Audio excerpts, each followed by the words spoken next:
हे Korean जगह viewers, आज हम बात करने वाले हैं love like the galaxy episode 13 की। So let's get started. Cheng family हुआ काउंटी में पहुंचती है।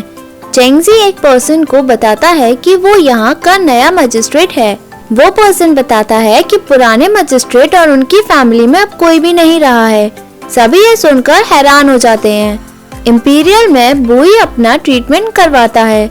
इंपीरियल डॉक्टर बुई को बताता है कि घाव में पस पड़ गया है, उसे निकालते वक्त दर्द होगा।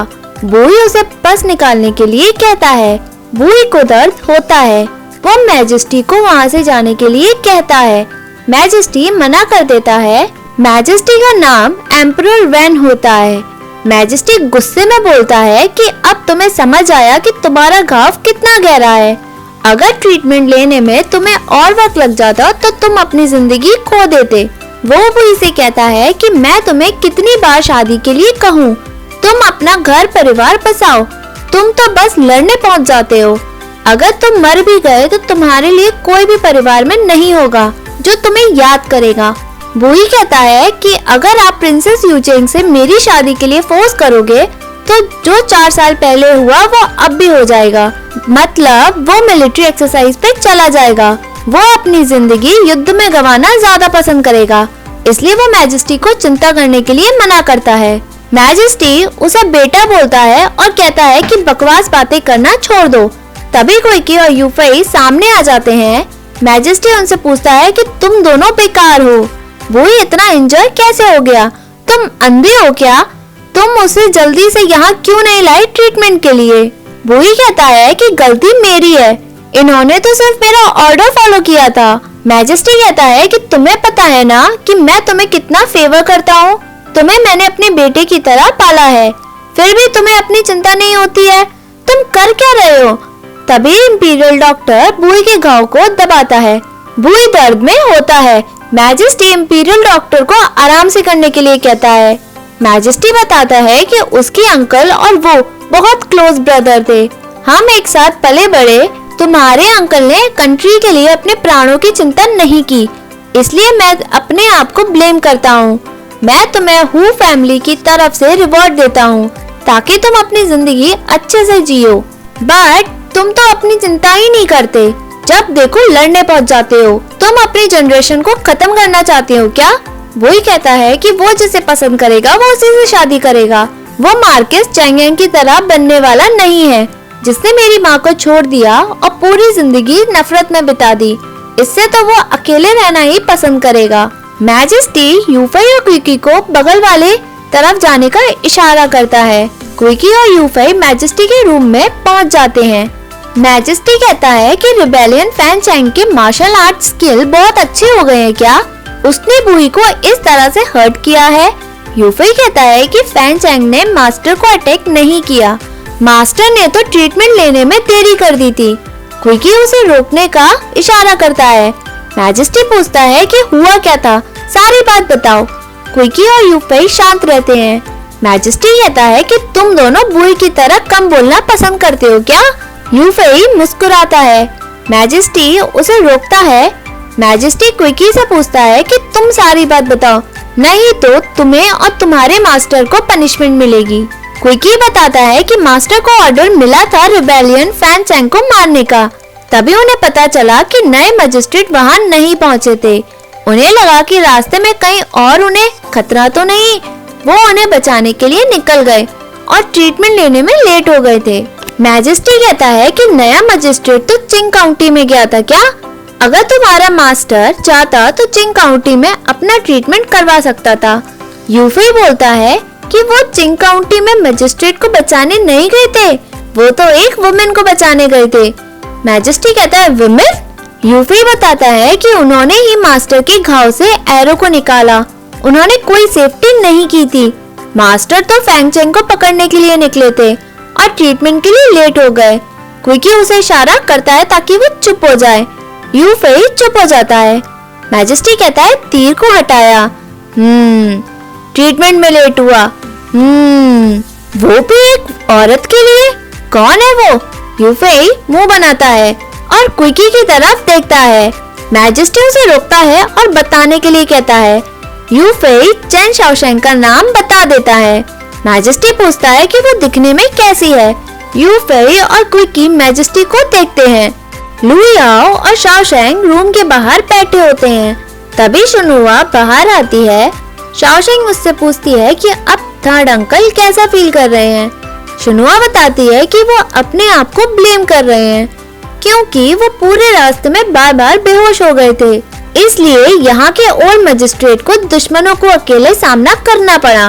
वो कहती है कि ओल्ड मजिस्ट्रेट और थर्ड अंकल पहले भी एक बार मिल चुके हैं। उन्होंने उनके लिए बहुत सारा खाना भी दिया था, बट अब वो उनसे कभी भी नहीं मिल पाएंगे। शाओशैंग कहती है कि ओल्ड मजिस्ट्रेट की उम्र 60 साल थी। उन्होंने अपनी जिंदगी खतरे में डाल दी।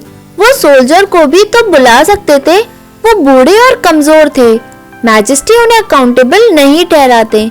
शुनुआ कहती है कि भले ही मैजेस्टी उन्हें ब्लेम न करें, बट हुआ काउंटी के लोग उन्हें देख रहे थे। अगर ओल्ड मैजिस्ट्रेट की फैमिली बहादुरी नहीं दिखाती तो वो यहाँ गवर्न कैसे करते। परेशानी के वक्त कैपेबल इंसान को रिस्पॉन्सिबिलिटी उठानी पड़ती है, जैसे तुम्हारे पेरेंट्स ने निभाई। तभी फुदेंग इन्फॉर्म करता है कि ओल्ड मजिस्ट्रेट की grand daughter chain Xiaomi treatment ले रही है। वो बहुत बुरी तरीके से इंजर हुई है क्योंकि एक सोल्जर ने उसकी छाती पर लात मार दी थी। वो ज्यादा दिनों तक जी नहीं पाएगी। शुनुआ शाओशैंग को उसे देखने को कहती है। लू याओ भी उसके साथ जाता है। शाओशैंग वहाँ सभी इंजर लोगों को देखती है। तभी वो शाओमी को देखती है। वो सपने में अपने परिवार के लिए रोती है। तभी एक फ्लैशबैक आता है जब शाओशैंग छोटी थी और वो खेलती थी। अपने फैमिली की तारीफ करती है। वो एक बच्चा कहता है कि तुम्हारे पेरेंट्स ने तुम्हें छोड़ दिया है क्योंकि तुम एक लड़की हो। शाओशैंग मना करती है। उसे उसकी बातें भी चुभती हैं। यहाँ शाओशैंग शाओमी की ट्रीटमेंट में हेल्प करती है। शाओमी उठती है। वो पूछती है क्या आप नर्स हैं? शाओशैंग मना करती है और कहती है कि नए मजिस्ट्रेट हुआ काउंटी में मेरे अंकल हैं। मैं उनकी तरफ से तुम्हें मिलने आई हूँ। शाओमी कहती है कि उसकी पूरी फैमिली ने सैक्रिफाइस कर दिया। सामने से एक पर्सन बताता है कि जब बैंडिट ने शहर में कदम रखा था तभी उन्होंने ये अनाउंसमेंट कर दिया था कि मजिस्ट्रेट अब जिंदा नहीं है। शाओमी सब जानती है। लू याओ उन सभी को जानवर कहता है। शाओशैंग शाओमी से कहती है कि तुम्हारी फैमिली ने तुम्हें नहीं छोड़ा है, उन्हें ब्लेम मत करना। शाओमी मना करती है और कहती है कि उन्होंने सैक्रिफाइस किया है लोगों की जान बचाने के लिए। सभी अब उनकी तारीफ हीरो की तरह कर रहे हैं, बट मैं तो उनसे बात करना चाहती थी। शाओमी अपने पुराने दिनों के बारे में बताती है कि सभी उससे बहुत प्यार करते थे, लेकिन अब वो कोई भी नहीं है। शाओशैंग कहती है कि तुम अच्छी लड़की हो। हुआ काउंटी के सभी लोग उन्हें याद कर रहे हैं और जैसे तुम उन्हें कर रही हो। शाओशैंग रोती है। शाओमी कहती है कि मैं आपको मीठा दे दूंगी। वो शाओशैंग को मीठा देती है। एक फ्लैशबैक आता है जिसमें शाओशैंग मीठा खाती है। तभी एक बच्चा उसे डराता है। शाओशैंग के हाथों से वो मीठा जमीन पर गिर जाता है। बच्चे उसे चिढ़ाते हैं। शाओशैंग रोती है। उसके मीठे को पैरों से तोड़ के बच्चे आगे चले जाते हैं, पर शाओशैंग उठती है और उसको उठाती है। वो मीठा खाते वक्त रोती है। शाओमी उसे मीठा खाने को कहती है ताकि वो दुखी ना हो। शाओशैंग की आंखों में आंसू होते हैं, बट वो उसे देखकर मुस्कुराती है। शाओशैंग फिजिशियन से शाओमी की हालत के बारे में पूछती है। फिजिशियन बताता है कि शाओमी ज्यादा दिनों तक जिंदा नहीं रह पाएगी। शाओशैंग कहती है कि आपको जो भी मेडिसिन चाहिए उसे बता दे, वो कहीं ना कहीं से लाकर दे देगी। शाओमी को जिंदा रखना जरूरी है। वो अपनी फैमिली में इकलौती ही बच्ची है। एक इंजर पर्सन रोता है और कहता है कि मैं जिंदा क्यों हूँ, इस हालत से तो मैं मर ही जाता तो ही अच्छा होता। शाओशैंग उसे चिल्लाती है और कहती है कि सभी ने किसी न किसी को खोया है। वो लोग तुम्हारी जान बचाते हुए मरने चले गए, लेकिन उनकी सैक्रिफाइस को तुम लोग रिस्पेक्ट नहीं करते। आगे अपनी जिंदगी कैसे जियोगे उनके बिना, ये सोचो। शाओशैंग वहाँ पे सभी को समझाती है कि परेशानी में रोना सही नहीं है, उनसे लड़ना पड़ता है। हालात हमें कमजोर नहीं कर सकते, किसी की कोई भी गलती नहीं है। वो सभी को मोटिवेट करती है और सभी लोग उसकी बातें सुनकर ट्रीटमेंट लेते हैं और जीने के लिए कहते हैं। लू याओ शाओशेंग को आराम करने के लिए कहता है। शाओशेंग मना करती है। वो लू याओ को आराम करने के लिए कहती है। तभी लू याओ उसे टी देता है। शाओशेंग टी पीती है। लू याओ शाओशेंग की हेल्प करता है। वो दोनों अकाउंट देखते हैं और बिल्डिंग रिपेयर करने के लिए बात करते हैं। वो सामान की कमी के बारे में बात करते हैं। लू याओ अपना जड़े पेंडेंट और जड़े ऑर्नामेंट्स देता है ताकि कमी पूरी हो जाए। लू याओ सभी कुछ शाओशेंग को दे देता है। अब पूछता है क्या ये सब काफी है? शाओशेंग पूछती है बस यही है तुम्हारे पास? लू याओ बताता है कि उसके बड़े भाई ने उसे सिखाया है कि पैसे आता जाता रहता है, लालची बनने की कोई जरूरत नहीं है। अभी इस वक्त मेरे पास ज्यादा कुछ नहीं है। शाओशेंग बताती है कि पैसे वाले लोगों को अपने खर्चा की इतनी चिंता नहीं होती है। वो लू याओ से पूछती है ये पूरे दिन तुम करते क्या हो? लू याओ बताता है कि पूरे दिन हम पढ़ाई करते हैं ताकि हम एक अच्छे लेवल के ऑफिसर बन सकें और लोगों की हेल्प कर सकें। शाओशेंग कहती है कि तुम गुड रेपुटेशन के लिए पढ़ते हो। शाओशेंग को एक आइडिया आ जाता है और वो खुश हो जाती है। शाओशेंग अपना आइडिया चेंगजी को बताती है। चेंगजी कहता है कि वो ऑफिशियल लेटर पे डोनेशन नहीं मांगेगा। शाओशेंग उसे उसके बेनिफिट के बारे में बता के पटाने की कोशिश करती है ताकि हुआ काउंटी में दोबारा लोग सही से रह पाएं। चेंगजी कहता है कि डोनेशन से हुआ काउंटी को बनाना। वो पूछता है तुम्हें ऐसी ट्रिक सिखा कौन रहा है? शाओशेंग कहती है कि उसे ये ट्रिक किसी से सीखने की कोई जरूरत नहीं है। चेंगजी फाइनली मान जाता है। शाओशेंग उसे ऑफिशियल लेटर पर लिखने के लिए कहती है। यहाँ शाओमी उठने की कोशिश करती है। उसे शाओशेंग की आवाज आती है। वो दरवाजा खोलती है। शाओशेंग सभी के घरों को रिपेयर करवाती है। लू याओ उसकी मदद करता है। शाओमी ये सब देख के और खुश हो जाती है। शाओशेंग और लू याओ शाओमी के पास जाते हैं। शाओमी कहती है कि जब वो ठीक हो जाएगी वो शाओशेंग की मदद करेगी। वो शाओशेंग की तारीफ करती है। यहाँ सभी मस्ती करते हैं। शाओमी खुश होती है। उसकी खुशी देखकर शाओशेंग भी और खुश हो जाती है। शाओशेंग उसे प्रॉमिस करती है कि सब पहले जैसा हो जाएगा। लू याओ और शाओशेंग एक दूसरे को देखते हैं। यहाँ बुई चाय पीता है। क्विकी कहता है कि आप पहले ही ठीक हो जाते अगर आप रिबेलियन फैन चेंग के पीछे नहीं जाते। आपकी चोट बढ़ती जा रही है और मैजेस्टी की निगाहें सिर्फ आप पे ही हैं। बुई कहता है ये तो छोटी चोट है। वो पूछता है कि जो मैंने काम तुम्हें करने दिया था क्या तुमने वो कर दिया? यू फेई हाँ करता है और कहता है कि अगर आपकी इंजरी इतनी बड़ी नहीं हुई होती तो आप लेडी चेंग को खुद ही जाकर डोनेशन दे देते। वो शाओशेंग की तारीफ करता है और कहता है कि कुछ ही दिनों में उन्होंने हुआ काउंटी के लोगों का मोरल बढ़ाया है।